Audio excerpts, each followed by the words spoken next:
Hi, this is Lori Killow, and this presentation is titled Getting Ready for Your Teaching License.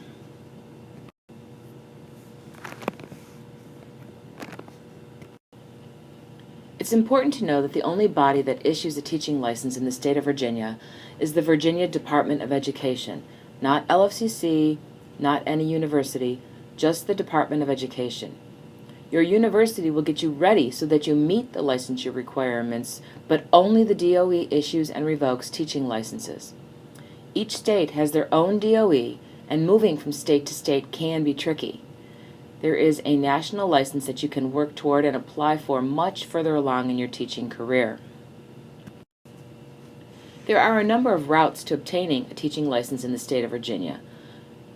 Most of you are following a traditional path. That is, you're here at LFCC to obtain your Associates of Arts and Sciences degree, and you intend to transfer to a university to earn your Bachelor of Arts or your Bachelor of Science and possibly your Master of Arts in Teaching. Another path, though, is reciprocity. Reciprocity comes from the word reciprocal. That means you have a valid teaching license in one state and you can transfer that license to another state. But be careful. Each state Department of Education gets to determine which of the other states it has reciprocity with and under what conditions it will accept an out-of-state license. It's the receiving state that makes that determination. You would need to check with the Department of Education for the state to which you're moving for those guidelines.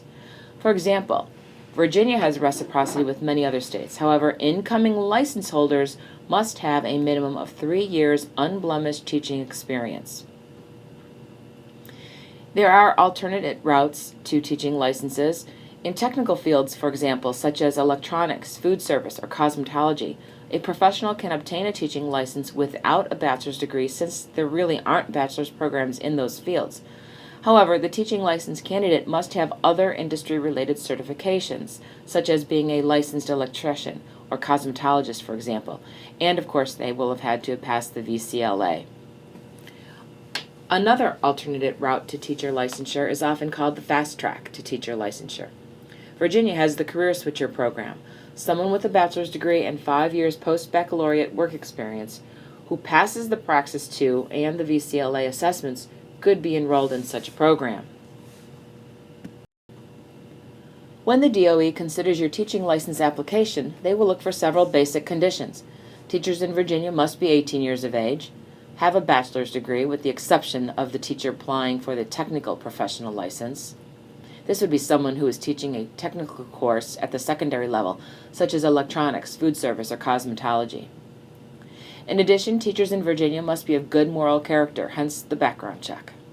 Virginia teachers must show proficiency in the use of technology, which is why we require you to take an ITE elective. And it's another good reason for the electronic portfolio, by the way. Virginia teachers must be trained in child abuse recognition and intervention, which you will complete during this course.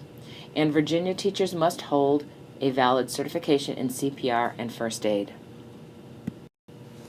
For most of you, you are enrolled in the Associates of Arts and Sciences program at Lord Fairfax and you're planning to transfer to university to earn your Bachelor's of Arts or Bachelor's of Science. While at LFCC, you may be enrolled in the Associates of Arts and Sciences in Education, or the Associates of Arts and Sciences in Science, or General Studies or Liberal Arts, whichever will allow you the smoothest transfer to the university and program of your choice. You should be aware that transfer into the university's College of Education will require you to pass a few assessments. Remember, these are required before you transfer. These may or may not be required for your teaching license, but they are required for you to get into the university of your choice. The core praxis, formerly known as Praxis 1, is not required for your teaching license, but it is required for entrance into the university's College of Education. It's a basic competency test in reading, writing, and math. If you have been successful in English 111 and 112, you should be ready for the reading and writing portion. A recent academically solid high school graduate who completed all the high school math requirements, including Algebra 2, should be able to pass the math portion. If you have completed or tested out of our remedial math courses, you should be able to pass the math core praxis. If you are taking remedial math now, I generally recommend you take or test out of MTE 1 through 6. Then take Math 158. Math 158 is equal to MTE 7, 8, and 9 combined and would be worth college credit. It may also be the required math elective for your transfer institution. If you took the SAT or ACT College Board exams and have beat the cut score for Virginia, then you may be exempt from these tests.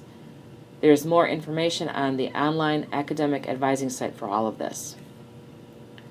The VCLA is the Virginia Communication and Literacy Assessment. It also is a basic reading and writing competency test, and it is required by the Department of Education for your teaching license. Therefore, you cannot be exempt from it. It is actually the only assessment required by each and every teacher in the state of Virginia. Some universities got smart and decided that since the Department of Education requires the VCLA for licensure, they would also require it as a condition of acceptance in lieu of the core practice, reading and writing. So, for those universities, you would take the VCLA and the math core praxis only. ODU is one of those universities, by the way. JMU is not. They still require all three parts of the core praxis, and eventually they'll require you to pass the VCLA as well. It's up to you to be proactive and find out what your university requires. By the way, this is why I offer you extra credit for passing these assessments while you're in EDU 200. But you better get started now. It takes time to register and take the test and then wait for your results. Tests are only offered in specific windows of time.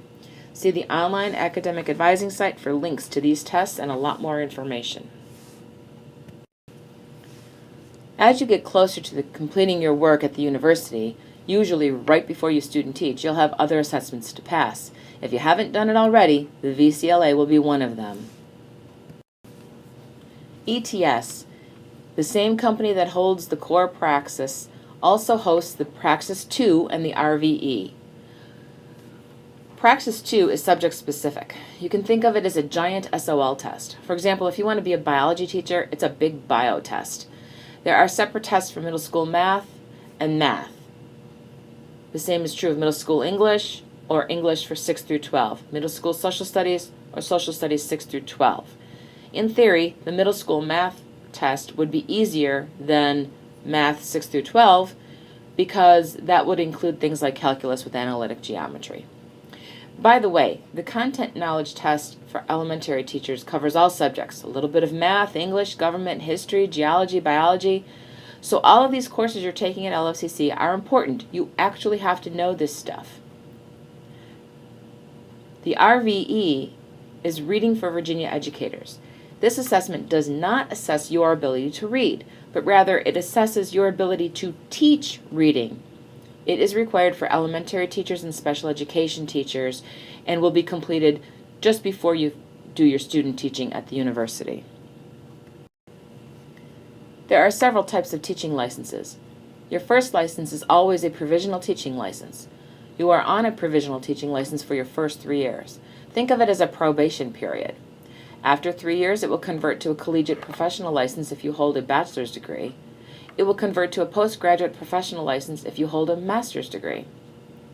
The technical professional license, as I stated earlier, is for those teachers who may not have a bachelor's degree but hold industry standard certifications. But don't take my word for anything. Go right to the source. The Department of Education website has tons of information on all of this and more. But don't take my word for anything. Go right to the source. The DOE website has tons of information on all of this and more. So, you earned your bachelor's degree or your master's degree, you passed all of the assessments, and you're wondering, am I done yet? The answer to that question is no, you're never done. Every 5 years you'll be required to renew your teaching license. There are many ways to do that, and the requirements vary depending on what it is you teach and what type of license you hold. This map is an overview of the journey you are on. So, did I scare you? Do you still want to be a teacher? I hope so. We need teachers, but we need great teachers who really want to be there. If you feel the need to speak to me in person and want to make an appointment for academic advising, please note my office hours in the syllabus and email me. Give me several dates and times to choose from, and I'll get you on my calendar as soon as possible.